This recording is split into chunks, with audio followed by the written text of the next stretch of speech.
Eagles injury report from yesterday. Landon Dickerson was listed on the injury report as a DNP. We'll get an update on that in just a couple of moments. Usually the injury report comes out right about this time here. Also, today you just heard the press conference from Nick Sirianni. He was asked about Landon Dickerson's back injury, and he said, yeah, I'm not going to get into that, when that happened or anything like that. So we'll talk about that and more with Adam Caplan, who'll be joining us in just a moment here on the Sports Bash Live. But the injury report is out for today, and a DNP today for Tanner McKee. I would imagine he is not available for the game. Sam Howell will likely be your backup quarterback for week number 1. Full participant today for Jalen Carter, Landon Dickerson, Andrew Makuba, and Josh Uche, also with a groin problem. So a light injury list for the Eagles today. We'll dive into all of the injury issues and more as the Eagles get ready to take on the Cowboys. The other thing that Sirianni was asked, he asked about, you got to leave it up to you to announce the starters. He said, yeah, I'll announce it on Thursday. Vic Fangio did give us a little insight to what the starters might look like, even though he did not come out and say it. He was asked about Quinyon Mitchell. He was asked about the linebacker position, number 1. And he said last year, John McMullen asked the question. Last year you had Zach Bond and Nakobe Dean pretty much taking all the reps. Are you open to more of a rotation at that position opposite of Zach? Here's what Vic Fangio said. At linebacker, sort of the same question. Last year you had Zach and Nakobe pretty much taking all the reps. Are you open to more of a rotation at that position opposite Zach? Not really. I mean, open, yes. Do I see it happening immediately? No. So he shot that down pretty quickly. The starter will be Campbell, and that's who's going to play. Jahad Campbell's the starter next to Zach Bond. He asked, is there going to be a rotation? Not really. Do I see it happening immediately? No. Jahad Campbell is your starter there. The other thing he was asked about was Quinyon Mitchell, the idea of him starting to travel. Where are you in that process? Here's Vic Fangio. We talked earlier in training camp about Quinyon and the idea of him starting to travel. Where are you in that process? I think CD would be a good player that he's going to. Yeah, it's something that we'll look at each and every week, depending upon the matchups. With this team that we're playing this week, they got 2 great receivers. But it is something that's viable for us. So he talked about Quinyon Mitchell traveling, and he said this week they have 2 great receivers. And that's kind of where we start today with Adam Caplan for Football at 4 here on the Sports Bash Live on 97.3 ESPN. That's what Vic Fangio said. It's something that we'll look at each and every week. He said, but this week we're playing against a team that has 2 great receivers. So don't expect to see the traveling there with Quinyon Mitchell. But is that something that we will see throughout the season? That is something we'll discuss throughout the show, throughout the week, and, of course, the season here. But the season is here. And Adam Caplan and the Football at 4 guys are back for another season of Eagles football here on the Sports Bash Live. We're going to dive into some injuries and some key matchups in this game. But first, let's take a look at the injuries. And as we talked about, Adam, right before you jumped on, the injury report just popped out. Landon Dickerson, a full participant today. Only Tanner McKee, a DNP. Looks like a healthy Eagles team pretty much going into Thursday night. Yeah, Mike, continuing our tradition, Mike, as we've done, 4 or 5 years.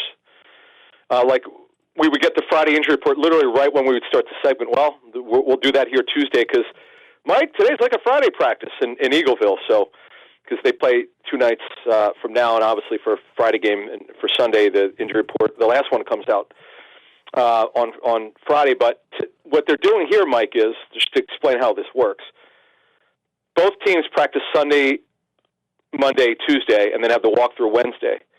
But the league, and I don't know why they do this, they only require them to turn it in Monday, Tuesday, and Wednesday. So we don't know what they did on Sunday. But the bottom line is McKee's got a broken right thumb. Doesn't look like he'll be available to even back up. So they've got Sam Howell. This is big, though, Mike. Let me explain the Landon Dickerson. Some people were confused. So basically, it doesn't mean that the knee issue went away. Remember, he had the meniscus trim. It just means that he's not missing any practice time because of it. He did, and this was added yesterday, he had a back issue come up, and he didn't work yesterday. He took all of his normal reps, Mike, today. What this means is, barring something unforeseen, the dreaded unforeseen setback, Mike, he'll be in the lineup Thursday night. Now, if tomorrow's walkthrough, if he's not doing anything, that would concern me, Mike.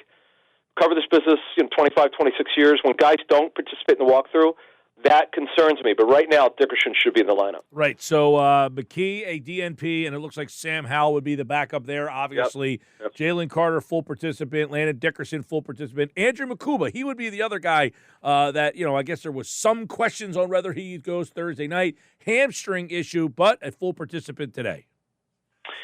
Yeah, that's a good sign that he'll be available, Mike. Now, the question would be if he's available, and right now it looks like he will be. What's the role look like? Sidney Brown, because Makuba suffered 2 injuries, looks like he should be starting. But Makuba is just a better football player. He's a much better fit for the scheme. To me, Sidney Brown will be in borrowed time if Makuba could just not get hurt again. And that's been the problem with him. He's had 2 different injuries. Now, Josh Uche will be available. He's got the groin injury, Mike. He right now probably would be their third edge. We'll see what Vic Fangio winds up doing, but that's the way they ended camp. We know sometimes what you see is not always what you get. But Josh Uche, who's trying to rebuild his career, did a nice job, Mike. We didn't talk about him a lot. Is the only issue there is because he doesn't have the length that Azeez Ojulari has. Can he regain? Uche has not been a factor since 22, Mike. That's how long it's been since he's really done anything of note. All right, Adam Caplan's with us here. That's the Eagles side of things. Pretty healthy, it looks like here. We'll get into some of the things that Vic Fangio said and Nick Sirianni today in a minute and some of the matchups in here. But on the Cowboys side of thing, Trevon Diggs, Tyler Guyton, of course, 2 starters for them. But they are pretty healthy as well. You look like 2 teams healthy enough, ready to play Thursday night. Yeah, and Miles Sanders, yes. Miles Sanders. Miles Sanders had an injury he was nursing. He's not on the injury report. He'll be available. He'll play. What we expect to be a running back by committee, the dreaded RBBC. This is interesting with Trevon Diggs. They did not think to start training camp he would be available until weeks 4 or 5. Well, guess what? They may have to hold him back if he's not in the lineup. So right now, he's a starter. When you're taking majority of the first team reps, you're almost certain to play. So right now, Diggs didn't put up the total thumbs up. He didn't say 100% that he'd play, but he felt confident he'd be able to contribute. So now this is another one. Tyler Guyton, if you remember, Mike, they thought he tore his ACL. The testing showed that he actually had a fracture, a sort of an odd injury in his knee, but it healed. And Mike, he's going to be starting now. When you look at Tyler Guyton, there's a question whether he should really be a left tackle. To me, he did not have a good rookie season. That's what we were told. If something were to happen, let's say something happened in pregame warm-ups where they thought he didn't practice well this week and decided not to start him, it would be Nate Thomas, who was a 7th-round pick last year, Mike. They don't have very good depth. The Cowboys do not on their offensive line. He, by the way, out of Louisiana Lafayette, he's a left tackle, Nate Thomas. He's number 71. So, folks, if they wind up starting 71 Nate Thomas, advantage Eagles. Big time there. So there's a lot of advantage Eagles along this. Let's look at some of those areas and those matchups, Adam. Obviously, I want to start with areas, though, where Dallas might have some spots and get your take on it. Vic Fangio said today, look, Quinyon Mitchell might move around, but this team has 2 good wide receivers. So how do we feel about the wide receivers, Pickens, if he's matched up with, say, Adoree Jackson? Yeah, so Pickens is incredible tracking the football. He's really good at it. Good football player. He's on a contract year. Dallas probably will not address it until after the season. At least that's their plan. You mentioned CeeDee Lamb, who is incredible in the slot. He does play out and inside. Jalen Tolbert and Kevontae Turpin. The Eagles know he's had some good moments against the Eagles. So they've got good enough depth. They could go 4 deep. And that's now we're going to assume that you can't really go into a game with just 5 receivers. They've got 4 receivers on their roster, on their practice squad, so they're almost certain to add a 5th for the game. But Pickens having Quinyon Mitchell travel with them, that would make sense because CeeDee Lamb, no offense to him, Pickens is just more explosive. CeeDee Lamb's phenomenal running after the catch. And, boy, does he beat zone defenses, man. He sits on zones. Eagles are a zone team. They're a bottom 5 man coverage team, Mike. You should know that. So, I mean, could Quinyon travel a little bit? Sure. But to me, it would be Pickens. I don't know why he would have to. I would not want Adoree Jackson on George Pickens at all, not even a snap if I could help it. Yeah, and these are areas where, if Dallas is going to hang in this, it probably feels like a shootout style where they target Adoree Jackson. And then I would imagine whoever's playing safety, Jake Ferguson's a weapon. You can hit that seam maybe and try to take some shots, especially, Adam, if Sidney Brown's out there. He's been known to give up some big plays. Yep. So the way they're going to do it, they'll play plenty of 12 personnel, which is 2 receivers and 2 tight ends, and then they'll also have their 3 receiver, their 11 personnel package, which is Jalen Tolbert or Turpin with Pickens and Lamb. Now, Luke Schoonmaker, when they go 12 personnel, will be their wide tight end. He's their inline tight end, who was severely overdrafted to come out of Michigan. He should have gone like a 4th-round pick. As you mentioned, Ferguson is their playmaker at tight end. Now, running back, Mike, it's going to be Javonte Williams is their starter. But remember, starter only means who's out there for the first play. They love Jadon Blue, who's a rookie, 5th round of Texas, who's super explosive, and, of course, Miles Sanders. So it'll be a committee. Mike, they were a terrible running team last season. I see a shootout. You got to be careful. It's week 1. Odd things happen. But the only way Dallas stays in it is if they throw the football. And with Sidney Brown, who's just doesn't have the versatility of Drew Makuba, and with the problem the Eagles have at left corner, I mean, Brian Schottenheimer, by the way, I'll give you a nugget here. He is super analytical. He came up with let Russ cook in 2020. That season, Russell Wilson had 28 passing touchdowns in just 8 games. He was headed for an NFL record, Mike. But until Pete Carroll stepped in, we'll talk about that another time. But Schotty comes out throwing the football early, and he runs late. That's what he wants to do. That's what he did in 2020.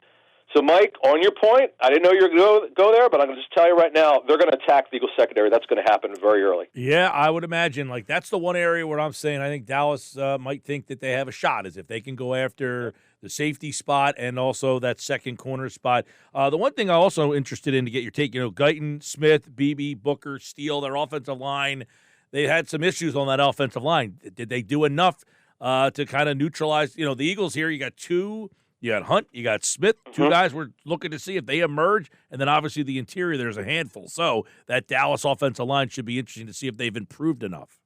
Yeah, Tyler Smith is an unbelievable story at left guard. He's going to get an extension at some point relatively soon. He's next in line. As we know, it didn't happen for Micah Parsons. That's another story for another time. You and I talked about it last week, I think. So Tyler Booker will be the right guard. He's a power offensive lineman. Not every offensive line coach I talked to this year liked him for the draft, but in terms of being a first-round pick. Cooper Beebe's back in second year as a starter at center. Terrence Steele, he had an ACL injury a couple years ago. He's fine at right tackle. Guyton is not very good at left tackle. That, to me, is where I know Vic Fangio doesn't like the blitz. That's where you overload. I don't think honestly, I don't think Tyler Guyton's going to be able to handle the Eagles' pass rush. I really don't. And it should be. He should see Jalix Hunt. To be honest with you, he should see Jalix Hunt. That's the side that Jalix Hunt. I think he's the right edge rusher. If that's the case, Mike, this is a good game for Jalix Hunt to do pretty well. And also, when they rotate with Uche and Ojulari, who's got long arms, who I know you didn't have a great training camp at Obo Okonkwo. I'm interested to see what Vic does with this rotation because they have players, Mike. How good they are remains to be seen. And, of course, Nolan Smith, who really good 3/4 of the season, but is coming off a pretty big injury. All right, there's some key matchups for the Eagles defense. What about the Dallas defense, who lost Micah Parsons? Yep. What's left over, and where can the Eagles attack? Yeah, this is where the Eagles, and I know offenses historically have done way worse than defenses early on. Now, although tackling is, Bill Polian, the Hall of Fame general manager, would tell me tackling is usually generally poor now. But offenses sometimes just get off to a bad start. It's all situational. It depends on the team and how many player changes they've had. So Eagles offense versus the Dallas defense. So what are you going to get? Kenny Clark and Osa Digizua, the D tackles. Okay, so Digizua is a really good. He reminds me of Moro Ojomo, really explosive upfield. He's not known for his pass rush. His run stopping. Why do they make this trade for Kenny Clark? Mozzie Smith, the first-round pick 2 years ago, has been. He struggled. I'm going to be nice about it. Out of Michigan, 2023 first-round pick. I know a lot of people in scouting loved him. He hadn't done anything. So how are they going to get to Hurts with that offensive line? When you look at Matt Eberflus, he's a big-time zone guy, picks and chooses his spots to blitz. You're going to see Marshawn Nealon, who was a second-rounder last year, who they like, who had a knee injury, but he's fine. Dante Fowler is a veteran edge rusher, good football player. Sam Williams, who's been somewhat of a disappointment, and Donovan Ezeraku, who we absolutely loved at Inside the Birds. So they've got guys, but here's the thing, Mike. There's no one you're worried about. That's not that the Eagles would ever double-team anybody, but you're not worried about it if you're Jeff Stalin. You're aware of the four. That's it. You know who's out there, but you don't worry about it. I see the Eagles being very successful. We talked about Trayvon Diggs, thinks he's going to play. Kyer Elam, who was acquired in a trade, who's really a man-cover corner. I don't know how this is going to work for him. Greg Cosell told me that he didn't see the fit because he was not a fit for Sean McDermott's zone scheme. They play a lot of zone here. It may not even work. They just don't have the depth of corner at all, Mike, right now. In fact, I know Bland's a terrific nickel, but I know the Eagles are most likely to be heavy 12 personnel this season. I'm changing it up with Kevin Patullo. You got to come out and throw against the secondary. I know. When you decide you want to throw, you got to go have 11 personnel because they can't handle it. There's Mike. Not that I think this will be a pass fest. The way Dallas is going to win or stay in it, they're going to throw. We know Barkley they're going to run plenty, and they should have success. I know Kenny Clark's there, a good player, an aging player, but a good player. They're not very good at linebacker, Mike. This is where the Eagles' money is going to be made. If Hurts is on and Barkley's normal, they're going to score 30 points or more in this game. If the passing game's off and somehow, and I don't know how this could happen, but if somehow they slow down Barkley and Hurts is off in this game, I don't see that happening. But if it is, then this game's going to be close. Well, he brought Kenny Clark in. There's a lot of debate whether he's still the same player. As he dropped off a little bit, from where he was in Green Bay. But they're okay at tackle if he can play. I mean, if he can play still, their tackles are decent. But man, You're right. They're linebackers. You got Jack Sanborn in there, Kenneth Murray, Clark. The safety spot is kind of okay, nothing special. I think you're right about where there's a lot of holes in that Dallas. And Parsons, you lost a lot of pass rush without him now as well. So we'll see. Well, we just talked football. We talked about a game. We're ready to go. Man. Yeah, it's pretty cool. Yes, it is cool. And when Adam's back on Friday, we'll be looking back at a football game from Thursday night. You can listen to the game right here on 97.3 ESPN. And, of course, Inside the Birds has all of your Eagles Cowboys coverage. Check out the Inside the Birds podcast and all of their content over at InsideTheBirds.com. All right, Adam, Friday, me and you recapping Eagles Cowboys. Looking forward to it. Thanks, man. Yeah, buddy. All right, there is Adam Caplan from the Inside the Birds podcast at InsideTheBirds.com here on the Sports Bash Live. There you go. Oh, man, I felt good.